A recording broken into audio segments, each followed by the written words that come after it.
Há coisas que dormem sob o pó do tempo, escondidas em páginas que jamais chegaram à luz. Ecos de uma era esquecida, quando o mundo ainda não conhecia fronteiras entre o visível e o invisível. São memórias que o próprio céu silenciou, porque falam de algo que nunca mais deveria ser repetido. Um segredo soterrado por milênios, tão profundo que até o vento parece hesitar em sussurrá-lo.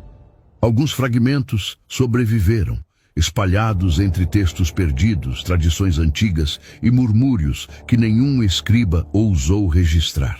Falam de um pacto, de uma união que desafiou o Criador e de um juízo que caiu sobre seres cuja existência o tempo tentou apagar.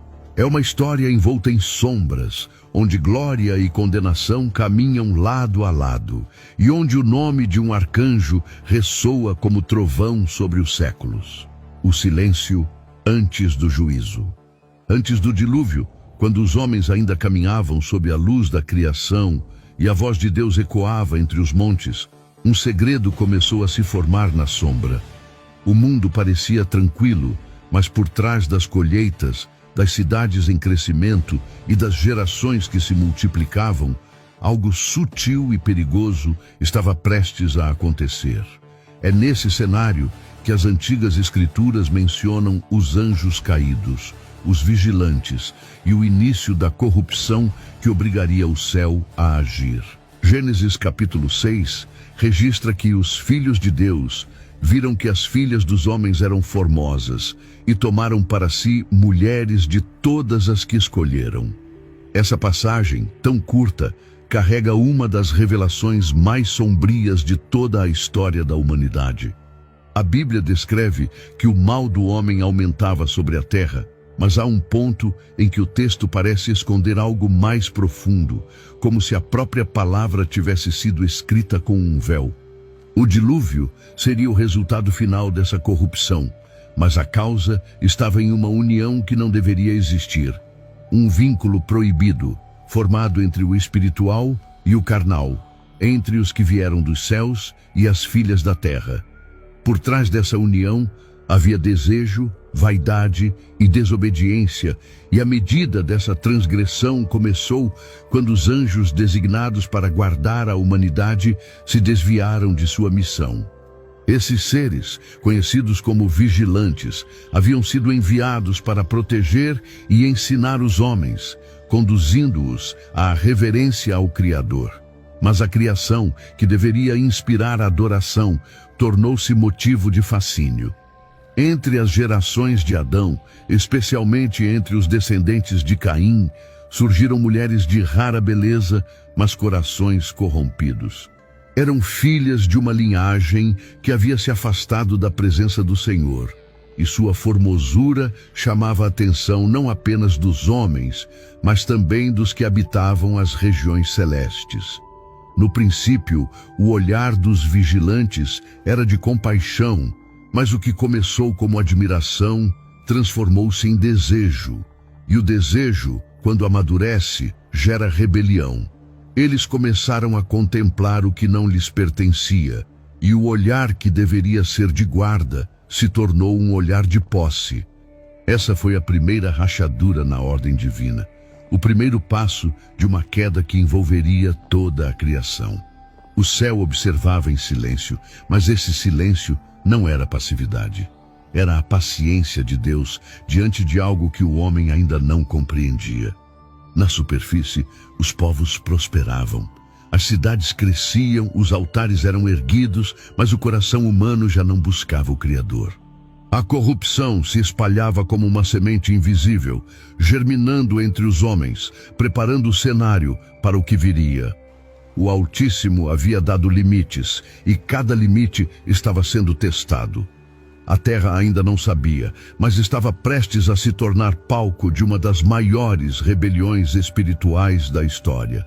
Os antigos escritos, como o livro de Enoque, registram fragmentos dessa história, relatando que 200 vigilantes desceram à terra, guiados pelo mesmo desejo. Eles escolheram um monte chamado Hermon, e ali selaram um juramento. Prometeram uns aos outros que realizariam o ato proibido e que nenhum voltaria atrás. Aquele voto foi o rompimento definitivo entre o céu e a terra. Era o início de uma aliança que não nasceu do amor, mas da ambição. A terra ainda não havia percebido o peso dessa escolha. Tudo parecia comum. O sol ainda nascia, as águas ainda fluíam, mas o invisível já estava contaminado. Os vigilantes se aproximaram das mulheres e elas os receberam. Essa união não foi forçada, foi um acordo, um pacto de duas vontades que desejaram ultrapassar os limites que o próprio Criador havia estabelecido. A humanidade, que deveria se submeter à ordem divina, se tornou cúmplice de sua própria ruína. Esse foi o verdadeiro ponto de ruptura da criação. Não foi apenas a queda de anjos, nem apenas o pecado dos homens, mas a junção dos dois, o entrelaçamento de duas rebeliões. A Bíblia afirma em Romanos capítulo 1 que, tendo conhecido a Deus, não o glorificaram como Deus. Antes, se tornaram nulos em seus raciocínios, e o seu coração insensato se obscureceu. O mesmo princípio se repetia ali, muito antes das palavras de Paulo, muito antes das tábuas da lei. A consequência dessa união profana não tardaria. Da mistura entre o celestial e o humano, surgiria algo que jamais deveria existir, uma geração híbrida que traria violência e destruição. Mas antes que o juízo fosse anunciado, o silêncio do céu se manteve, como quem aguarda o tempo certo da colheita. O pecado amadurecia e o mundo caminhava sem saber para o abismo. O tempo da paciência divina estava prestes a terminar. A terra começava a sentir os primeiros sinais do juízo. O que havia começado com um olhar agora se tornava um pacto, e o que era apenas desejo se transformava em corrupção. O Criador, que havia ordenado todas as coisas em harmonia, observava sua criação ser rasgada pela insubordinação.